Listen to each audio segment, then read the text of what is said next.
ఏంటి కంటెంట్ అని స్టార్ట్ చేసుకునే ముందు ఛానల్ కానీ ఎవరైనా కొత్తగా వచ్చి ఉంటే తప్పకుండా సబ్స్క్రైబ్ చేసుకోండి. ఇంకా అప్డేట్ ఏంటంటే మనకి పెద్ద అయితే మనకి April 30 నుంచి అయితే మళ్ళీ పోస్ట్పోన్ అవుతుంది అనమాట. సో ఇది కొంచెం డిసప్పాయింట్మెంటే ఫ్యాన్స్కి. ఇంకో గుడ్ న్యూస్ కూడా ఉంది. ఈ మంత్ March 27కి మన రామ్ చరణ్ గారి బర్త్డే స్పెషల్గా పెద్ద మూవీ అయితే మనకి చిన్న ట్రీజర్ కట్ అనేది రిలీజ్ చేయబోతున్నారు. And along with that new release date కూడా అనౌన్స్మెంట్ చేయబోతున్నారు. సో ఇన్సైడ్ టాక్ ప్రకారంగా మనకి జూన్ కానీ జూలైలో అయితే మనకి రిలీజ్ చేసే ఛాన్స్ ఉందంట. సో చాలా రీజన్స్ వినబడుతున్నాయి పోస్ట్పోన్ కావడానికి గల రీజన్స్ ఏంటంటే మనకి షూట్ అయితే చాలా బ్యాలెన్స్ ఉందంట. సో అవి కొన్ని సీన్స్ ఏవైతే ఉన్నాయో రీషూట్ అయితే ప్లాన్ చేస్తున్నారు.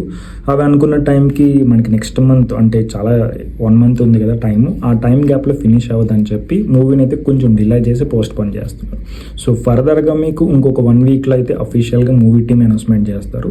But at least okay, teaser content వస్తుంది కాబట్టి ఇంకా దాంతో ఫ్యాన్స్ సాటిస్ఫై అవ్వాలి.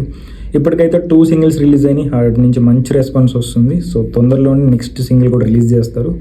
కొంచెం ఫ్యాన్స్, మెగా ఫ్యాన్స్ అంతా కూడా మంచి ఊపిలో ఉన్నారు. ఇదే ఊపిలో రిలీజ్ అయ్యి ఉంటే బాగుండేది. ఎనీవేస్ మనకి అవుట్పుట్ బాగుండాలి కాబట్టి కొంచెం డిలే అవుతుంది, వెయిట్ చేద్దాం, పర్లేదు. సో అది మనకి పెద్ద నుంచి ఉన్న స్టేటస్ అయితే.